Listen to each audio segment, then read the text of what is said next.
Bonjour. On est rendu au chapitre 16 et 17 de Cheval de guerre. On s'était quitté au chapitre 15 avec Joey qui s'était enfui suite à sa poursuite par un tank. Et puis, il court et il est dans ce que l'on appelle le No Man's Land. Alors, nous y voici. Chapitre 16. Sur ma droite et sur ma gauche, j'entendais s'élever rire et agitation qui se propageaient en vagues le long des tranchées, et où se mêlaient des ordres qu'on braillait. Baissez la tête, que personne ne tire. De ma position privilégiée sur ce monticule, j'entrevoyais seulement de temps à autre quelques casques d'acier, seule preuve pour moi que les voix que j'entendais appartenaient vraiment à des êtres bien réels. Une délicieuse odeur de cuisine s'en venait flotter vers moi et je redressai le nez pour la savourer. Elle était plus délicieuse que tous les picotins que j'avais pu déguster. En plus, il y avait là une pointe de sel. Attiré, tantôt d'un côté, tantôt de l'autre, par la promesse d'un aliment chaud, je me heurtais à l'infranchissable barrière de barbelés mollement déroulée chaque fois que je m'approchais des tranchées de droite ou de gauche. Les soldats m'acclamaient quand je me rapprochais. Ils montaient carrément la tête au-dessus des tranchées à présent et me faisaient signe de venir vers eux quand j'étais obligé de faire demi-tour devant les barbelés et, et retraversais le No Man's Land vers l'autre camp. De nouveau, j'étais salué par un concert d'applaudissements et de sifflets. Donc, tu comprends que Joey est en plein milieu du No Man's Land. Il est appelé par les Alliés d'un côté et par les Allemands de l'autre. Donc, les deux veulent avoir le cheval. Je continue page 142.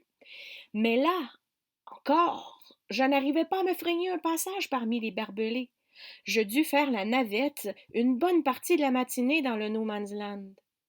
Je découvris enfin, dans ce désert dévasté, un petit carré d'herbe rêche et humide qui poussait sur le bord d'un ancien cratère d'obus. J'étais affairé à en arracher les derniers brins quand j'aperçus du coin de l'œil un homme en uniforme gris qui se hissait hors de la tranchée. Il brandissait un drapeau blanc. Je dressai la tête quand il se mit à couper méthodiquement le barbelé à la cisaille et qu'il avança après l'avoir écarté. Pendant tout ce temps, il y avait force palabre et bruyante consternation, ça veut dire que les gens parlaient fort et les gens étaient déçus dans l'autre camp, et bientôt une petite silhouette casquée, en capote kaki qui lui battait les jambes, émergea pour s'engager dans le No Man's Land. Lui aussi tenait un chiffon blanc à la main et commença à se frayer un passage entre les barbelés pour venir vers moi. L'Allemand fut le premier à sortir des barbelés, laissant derrière lui un étroit passage. Il s'approchait lentement de moi à travers le No Man's Land, m'invitant sans arrêt à venir vers lui. Il me fit immédiatement penser à mon bon vieux Frédéric, car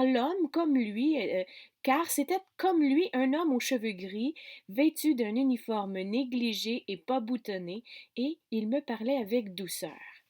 Il avait une corde à la main. L'autre main était tendue vers moi. Il était encore trop loin pour que je puisse y voir nettement, mais, d'après mon expérience, une main comptant est souvent mise en creux autour de quelque chose. C'était la promesse suffisante pour que je m'avance prudemment vers lui en boitant. Des deux côtés, à présent, les tranchées étaient bordées d'hommes qui m'acclamaient, debout sur les parapets, en agitant leurs casques au-dessus de la tête. Hey, petit gars! Le cri venait de derrière et était suffisamment pressant pour me faire m'arrêter. Je me retournai pour apercevoir le petit homme en kaki qui se faufilait en zigzagant à travers le No Man's Land, la main portant le chiffon blanc levé au-dessus de sa tête. Où vas-tu comme ça, petit gars? Minute, arrête! Tu vas pas dans le bon sens, regarde! Les deux hommes qui venaient vers moi n'auraient pas pu être plus différents. Celui en gris était le plus grand et, tandis qu'il s'approchait, je pus voir qu'il avait la figure fripée et ridée par les ans. Sous l'uniforme dans lequel il était mal fagoté, Tout en lui n'était que lenteur, que douceur. Il ne portait pas de casque, mais ce calot à bandes rouges, que je connaissais si bien, posé négligemment en arrière de la tête. Le petit homme en kaki nous rejoignit hors d'haleine, une figure rouge qui avait encore le lys de la jeunesse. Son casque rond, à large bord, avait glissé de guingois sur une oreille. Ça veut dire qu'il était penché. Durant quelques instants muets et tendus, les deux hommes restèrent à plusieurs mètres l'un de l'autre, s'observant prudemment, sans dire un mot.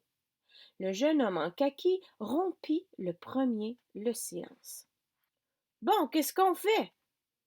Dit-il en s'avançant vers nous et en regardant l'Allemand qui le dépassait de la tête et des épaules. On est deux et on n'a qu'un cheval à partager. Sûr que le roi Salomon avait la solution, pas vrai? Mais dans le cas présent, elle n'est pas très pratique. Pire, je sais pas un mot d'allemand et je vois bien que tu comprends rien de ce que j'ai à te dire. Je vois que tu ne comprends rien de ce que je te raconte, hein? Oh merde, j'aurais jamais dû venir ici. Je savais que j'aurais pas dû. Je sais pas ce qui m'a pris. Et tout ça pour une espèce de cheval crotté. Mais moi, je connais 3 mots de mauvais anglais, répondit l'homme plus âgé. Il présentait toujours le creux de sa main sous mon nez. Une main pleine de morceaux de pain noir, friandise qui m'était assez familière, mais que je trouvais généralement trop amère à mon goût. Toutefois, aujourd'hui, j'avais trop faim pour faire le difficile, et j'eus vite fait de vider le creux de sa main tandis qu'il parlait. Je parle un tout petit peu anglais, comme un écolier, mais je crois qu'entre nous ça suffit. Ça, c'est l'Allemand qui sait à peu près pas parler anglais qui dit ça. Et au moment même où il disait cela, je sentis une corde glisser lentement et se serrer autour de mon cou. Ça, c'est Joey qui dit ça. Quant à l'autre problème, puisque je suis arrivé ici le premier, alors le cheval est à moi. Régulier, non? Comme le cricket chez vous, non? Le cricket, c'est comme un jeu de baseball, mais chez les Anglais. Cricket, cricket! Qui est-ce qui a jamais entendu parler de ce jeu barbare au pays de Galles? C'est un jeu pour les foutus Anglais. Lui, c'est un Gallois, le soldat du Royaume-Uni qui est là.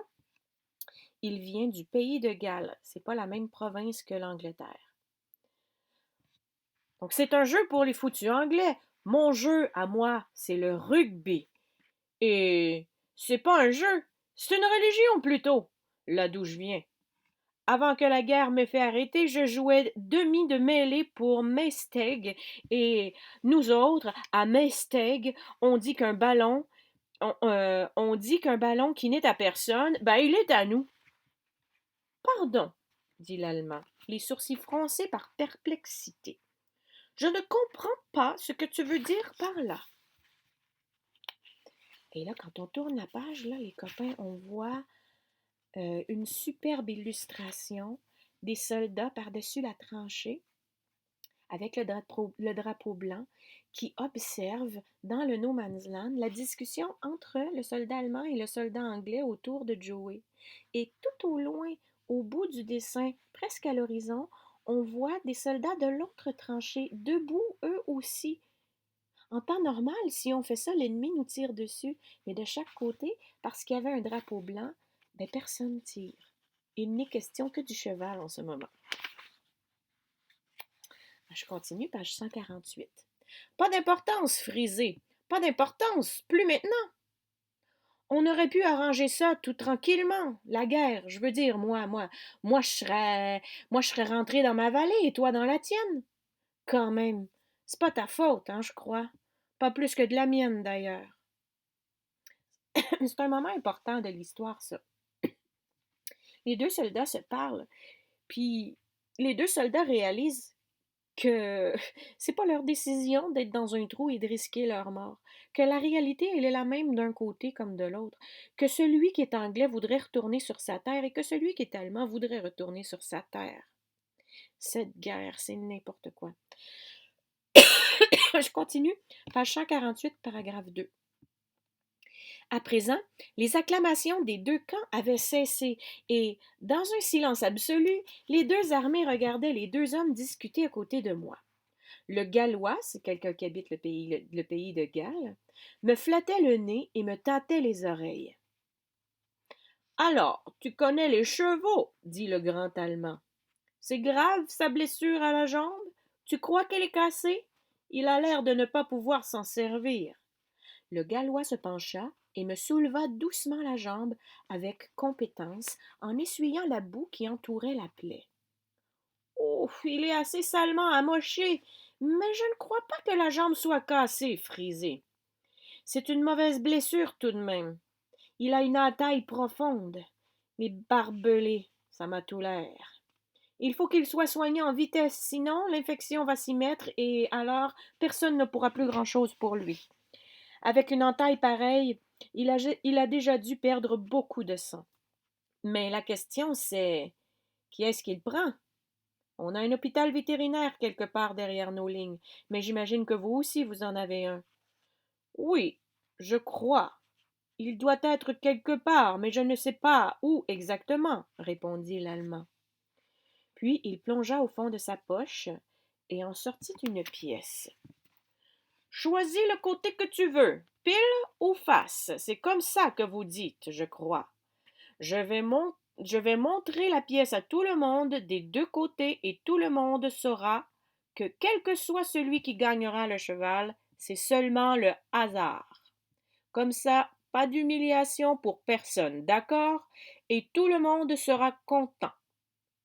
Le Gallois prit un air admiratif et sourit. D'accord, vas-y, Frisé, montre-leur la pièce, jette-la en l'air et je ferai mon annonce. L'Allemand brandit la pièce au soleil, puis décrivit lentement un cercle complet avant de l'envoyer tournoyer toute brillante haut dans les airs. Au moment où elle retomba par terre, le Gallois s'écria d'une voix puissante et sonore: Face! Bien, dit l'Allemand, en se penchant pour ramasser la pièce, c'est la figure de mon empereur qui me regarde du fond de la boue, et il n'a pas l'air content de moi. Aussi, je crois bien que tu as gagné. Le cheval est à toi. Prends-en bien soin, camarade. Il se saisit à nouveau de la corde et la tendit au Gallois. Il tendit en même temps l'autre main, en un geste d'amitié et de réconciliation. Un sourire éclairait son visage usé. Dans une heure, ou peut-être deux, nous ferons tout notre possible pour nous entretuer. Dieu seul sait pourquoi. Et encore, je crois qu'il l'a peut-être oublié lui-même. Adieu, Gallois. On leur a montré, hein? On leur a montré que n'importe quel problème peut se résoudre entre les gens pour peu qu'ils se fassent mutuellement confiance. Il n'est besoin de rien d'autre, non? Le petit Gallois hocha la tête d'un air incrédule en prenant la corde. Frisé, mon petit gars, je crois que si on nous laissait passer une heure ou deux ensemble, toi et moi, nous arriverions à débrouiller toute cette fichue pagaille. Il n'y aurait plus de veuves qui pleurent, ni d'enfants qui crient dans ma vallée, et dans la tienne non plus. Au pire, on pourrait trancher tout ça en faisant valser une pièce, tu ne crois pas? Dans ce cas, dit l'Allemand avec un petit rire, dans ce cas, ce serait notre tour de gagner, et peut-être que ça ne plairait pas à votre Lord George. Le Lord George, c'est écrit en bas. C'est un homme d'État britannique d'origine galloise. Donc, il était premier ministre durant la Première Guerre mondiale à partir de 1916. Donc, c'est ça. Je continue. Puis, il posa ses mains un moment sur les épaules du Gallois. Garde-toi bien, camarade, et bonne chance. Auf Wiedersehen. Ça veut dire au revoir. Il se détourna et s'en retourna à pas lents à travers le no man's land excuse-moi, je recommence ma phrase. Il se détourna et s'en retourna à pas lents à travers le no man's land jusqu'au barbelé. Même chose pour toi, mon petit gars, lui cria le Gallois.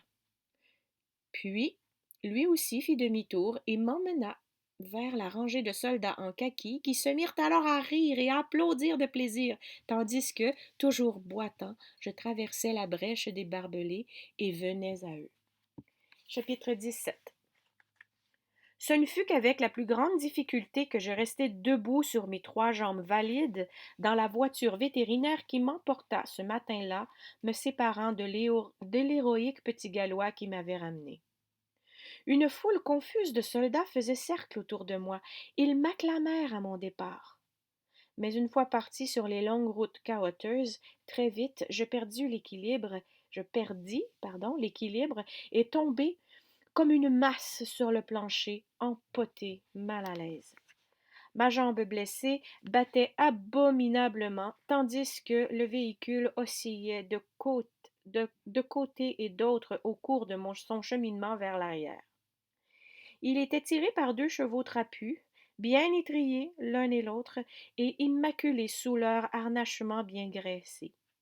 Affaibli par ces longues heures où j'avais souffert, où je mourais de faim, je n'eus même pas la force de me remettre sur mes pieds, quand je sentis les roues en dessous de moi rouler, enfin, sur des pavés réguliers, et qu'avec une secousse la voiture s'immobilisa au soleil, un tiède et pâle soleil d'automne.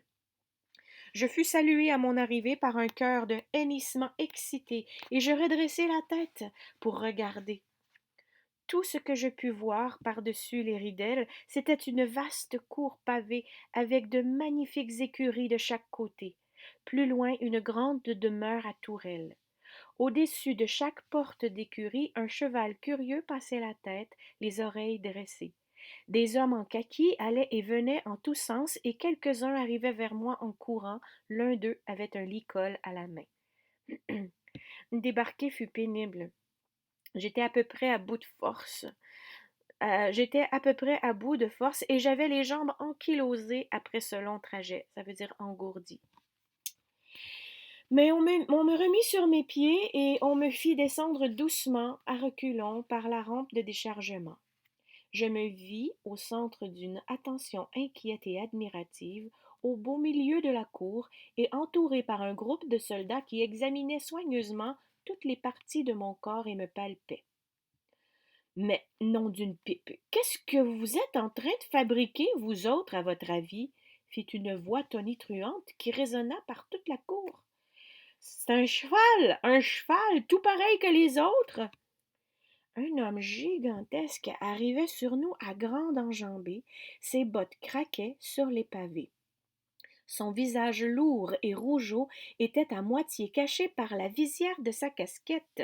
Elle lui tombait presque sur le nez et par une moustache rousse qui lui remontait de la lèvre jusqu'aux oreilles.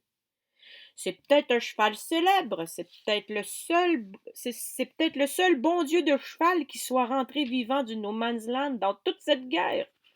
Reste que c'est qu'un cheval, et un cheval dégoûtant en plus. On m'a ramené quelques spécimens pas jolis à voir depuis que je suis ici, mais celui-là, c'est sûrement le cheval le plus miteux, le plus crotté, le plus dégoûtant que j'ai jamais vu. C'est une véritable horreur, et vous restez tous là plantés à le regarder. Il avait 3 larges galons sur le bras, et les plis de son uniforme kaki immaculé étaient de vraies lames de rasoir. Alors bon, il y a plus de 100 chevaux malades ici, dans cet hôpital, et on est tout juste 12 pour s'occuper d'eux. Il y a ce jeune tir au flanc là-bas qui a été désigné pour s'occuper de lui à son arrivée. Aussi, vous tous, les mecs, vous pouvez retourner à votre travail. Bougez-vous, tas de feignants! Allons, bougez-vous! Les hommes se dispersèrent tous dans les directions, me laissant en compagnie d'un jeune soldat qui se mit en devoir de me mener à une écurie. Et vous, fit encore la voix tonitruante, le commandant Martin va sortir du bâtiment dans 10 minutes pour examiner ce cheval.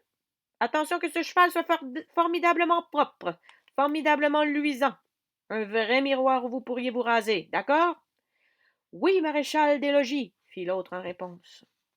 Une réponse qui fit passer en moi un frisson, le rappel de quelque chose de familier. Où exactement avais-je déjà entendu cette voix? Je ne savais pas. Tout ce que je savais, C'était qu'à ces 2 mots, j'avais eu le corps traversé d'un frémissement de joie, d'espoir, d'attente, et je m'étais sentie réchauffée de part en part. Il me fit traverser lentement la cour pavée. Moi, j'essayais sans arrêt de mieux voir sa figure, mais il restait juste un peu en avant par rapport à moi, si bien que tout ce que j'arrivais à voir, c'était une nuque bien rasée et une paire d'oreilles roses. Comment diable est-ce que tu as pu aller te fourrer dans le no man's land, espèce de ballot? Me dit-il. C'est ce que tout le monde voudrait bien savoir, depuis qu'est arrivé le message disant qu'on t'amenait ici. Et comment diable est-ce que tu t'es mis dans un état pareil? Mais ma parole, il n'y a pas un centimètre de toute ta personne qui n'est pas couvert de sang ou de boue. Drôle de boulot de deviner à quoi tu ressembles sous toute cette cochonnerie. Mais on verra ça bientôt. Je vais t'attacher ici et t'enlever le plus gros dehors. Après quoi, je vais bien t'étriller avant que l'officier arrive. Allez, amène-toi, gros ballot. Une fois que je t'aurai bien décrassé, l'officier pourra te voir et soigner ta vilaine plaie. Désolé, mais je ne peux rien te donner à manger ni à boire tant qu'il ne me l'aura pas permis. C'est ce que le maréchal de logis m'a dit. Pour le cas, il faudrait t'opérer. C'est ça, pour pouvoir opérer un cheval, tu vois, il faut qu'il soit à jeun. Ça veut dire qu'il ne peut pas avoir mangé. Je continue, page 155. Sa façon de siffler, tout en nettoyant, brosse et étrille, c'était bien celle qui allait avec la voix que je connaissais. Cela confirma mes espoirs grandissants et je fus alors sûre que je ne pouvais pas me tromper. Dans ma joie irrésistible, je me dressai sur mes jambes de derrière et l'appelai de toutes mes forces pour qu'il me reconnaisse. Je voulais lui faire voir qui j'étais.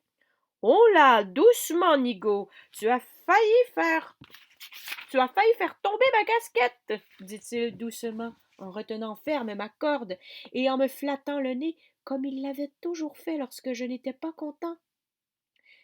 C'est pas la peine de t'agiter comme ça. Tout se passera bien. Tout ça, c'est des histoires pour rien. J'ai connu un jeune cheval dans le temps qui était comme toi. Il se cabrait pour un oui, pour un non, jusqu'à ce que j'apprenne à le connaître et que lui aussi apprenne à me connaître. Encore en train de parler aux chevaux, Albert? Fit une voix qui venait de l'écurie d'à côté. Mais, vain Dieu, qu'est-ce qui te fait croire qu'ils comprennent le premier mot de ce que tu leur dis? Oh, possible que certains ne comprennent pas, David, mais un jour, il y en aura un qui me comprendra. Il arrivera ici et reconnaîtra ma voix. C'est fatal qu'il arrive ici. Alors, tu verras un cheval qui comprend le moindre mot qu'on lui dit. Ah, c'est encore à propos de ton fameux Joey que tu radotes. La tête à qui appartenait la voix se pencha par-dessus la porte de l'écurie. Tu n'arrêteras donc jamais, Bébert? Si je ne te l'ai pas dit 100 fois, alors je te ne l'ai jamais dit. Paraît qu'il y a à peu près 500 000 canassons, ça c'est des chevaux, dans la bagarre. Et toi, tu es entré dans le service vétérinaire parce qu'il y a une chance infime que peut-être tu tombes sur lui. Je grattai la tête avec ma jambe estropiée pour essayer d'amener Albert à me regarder de plus près, mais il se borna à me flatter l'encolure et entreprit son travail de nettoyage. Il y a seulement une chance sur 500 000 que ton Joey passe par chez nous. Il faut que tu sois plus réaliste. Il peut fort bien être mort. Il y en a des quantités dans ce cas-là. Il peut aussi bien avoir filé en Palestine avec Yehomanri. Ça, c'est le corps de cavalerie qui sont partis dans le coin d'Israël, en Palestine en fait. Il peut se trouver à n'importe quel endroit de ces centaines de kilomètres de tranchées. Si tu n'étais pas un gars aussi terrible pour ce qui concerne les chevaux et si tu n'étais pas mon meilleur ami, je penserais que tu es devenu un peu cinglé à la façon dont tu radotes avec ton Joey. Tu comprendras pourquoi, David, quand tu le verras, répondit Albert, qui s'accroupit pour gratter la croûte de boue que j'avais sur le ventre. Il n'y en a pas un cheval au monde qui soit comme lui, tu verras.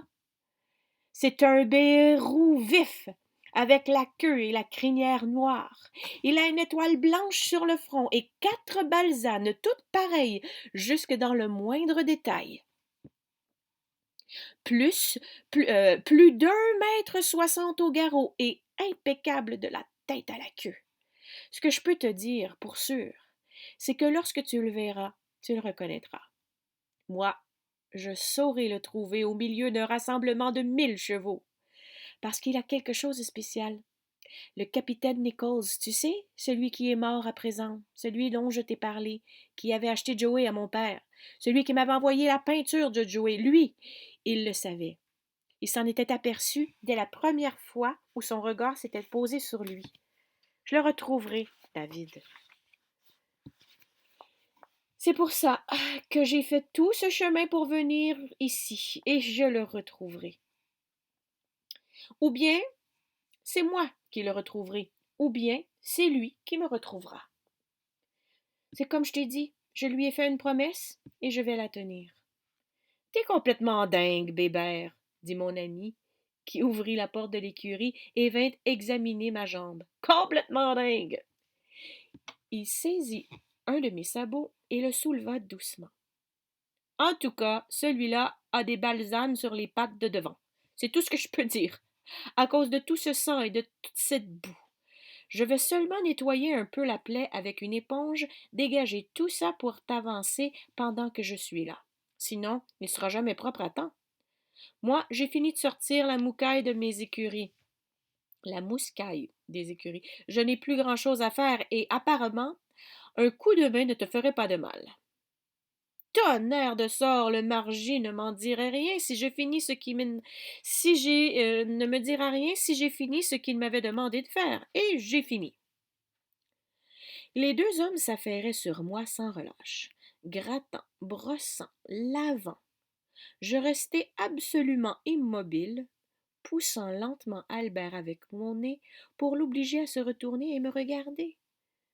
Mais à présent, il était à ma queue et à mon arrière-train. 3, dit son camarade après avoir lavé un autre de mes sabots. Ça fait 3 balsanes. Oh, la ferme, David, fit Albert. Je sais bien ce que tu penses. Je sais ce que tout le monde pense. Je ne le retrouverai jamais. Il y a des milliers de chevaux de troupe qui ont 4 balsanes, oui, je sais, mais il n'y en a qu'un avec une tache en forme d'étoile sur le front. Et il y en a combien de chevaux qui rutilent comme le feu au soleil couchant? Je te dis qu'il n'y en a pas 2 comme lui, nulle part au monde. Et de 4, dit David, 4 jambes et 4 balsanes, à présent, plus que l'étoile sur le front. Un coup de peinture rouge sur cette espèce de tas de boue et tu vas l'avoir là, devant toi, ton Joey. Ne masticote pas, dit posément Albert. Ne masticote pas, David. Tu sais que je suis très sérieux pour ce qui touche ce Joey. Le retrouver, ce sera quelque chose de formidable pour moi. C'est le seul ami que j'ai jamais eu avant de partir à la guerre. Je te l'ai dit, j'ai grandi avec lui, littéralement. C'est le seul être au monde dont je me sente parent. À présent, David se trouvait près de ma tête. Il releva ma crinière et se mit à me brosser le front doucement d'abord, puis vigoureusement, en soufflant la poussière pour l'écarter de mes yeux. Il regarda très attentivement, puis se remit à brosser vers le bas, descendant jusqu'au bout de mon nez, puis vers le haut, remontant jusqu'entre mes oreilles. Impatienté, je finis par agiter la tête. Bébert, dit-il doucement, je ne te charrie pas, parole. Je ne te charrie plus maintenant. Tu dis que ton Joey avait 4 balsanes toutes pareilles, jusque dans les détails, exact? Exact, répondit Albert, brossant toujours ma queue avec ardeur. Et tu dis que Joey avait une étoile blanche sur le front? Exact. Albert ne portait aucun intérêt à ce qu'il disait. Ma foi, je n'ai jamais vu un cheval pareil, Bébert, dit David. Avec sa main, il me lissa le poil sur le front. Je n'aurais pas cru ça possible.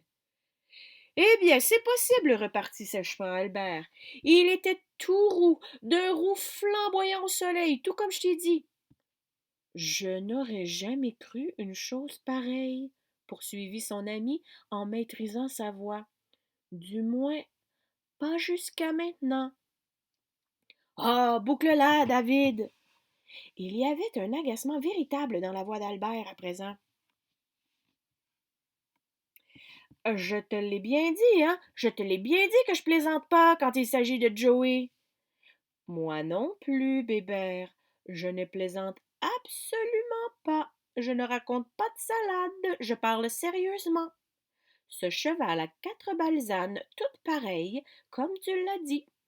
Ce cheval a une étoile blanche bien nette sur le front. Ce cheval, comme tu peux le voir, a la queue et la crinière noire. Ce cheval fait plus d'1,60 m au garrot, et quand il sera décrassé, il sera beau comme un astre. Et sous toute cette couche de boue, ce cheval est un bérou, exactement comme tu as dit, Bébert. Tandis que David parlait, Albert abandonna brusquement ma queue et me contourna lentement en passant la main tout le long de mon dos. Enfin, nous nous trouvâmes face à face. Sa figure avait des couleurs moins fraîches que je ne pensais. Il avait davantage de rides autour des yeux et, dans son uniforme, c'était un homme plus large, plus fort que je ne me le rappelais. Mais c'était mon Albert. Pas de doute, c'était mon Albert. Joey? Risqua timidement Albert en me regardant dans les yeux. Joey? Je relevai la tête et, dans ma joie, je l'appelai très fort, en sorte que le son retentit dans toute la cour et amena les hommes et les chevaux à la porte de leurs écuries. Ça pourrait être lui, dit Albert avec calme. Tu as raison, David, ça pourrait être lui. C'est le même son dans sa voix. Mais je connais un seul moyen pour en être sûr. Il dénoua ma corde et tira le licol par-dessus ma tête. Puis, se détournant, il alla jusqu'au portail, et là, il me fit face. Il arrondit les mains autour de ses lèvres, et il siffla. C'était son ululement de hibou, ce même ululement grave et bégayant qui lui servait pour m'appeler quand nous nous promenions ensemble là-bas dans la ferme, il y avait tant d'années. D'un coup, je n'eus plus de douleur à la jambe. J'allai à lui d'un trot aisé et j'enfouis mon nez au creux de son épaule. C'est lui, David, dit Albert en jetant les bras autour de mon cou et en s'agrippant à ma crinière. C'est mon Joey, je l'ai trouvé, il est revenu, tout comme j'avais dit. Tu vois, fit David avec un sourire en coin. Tu vois? Qu'est-ce que je t'avais dit? Je me trompe pas souvent, hein? Pas souvent, rétorqua Albert, non, pas souvent, et pas cette fois-ci. Ah ben cette fois-ci, hein, le chapitre se termine beaucoup plus joyeusement que les autres, qu'en dis-tu? J'ai hâte de te lire la suite. Bye.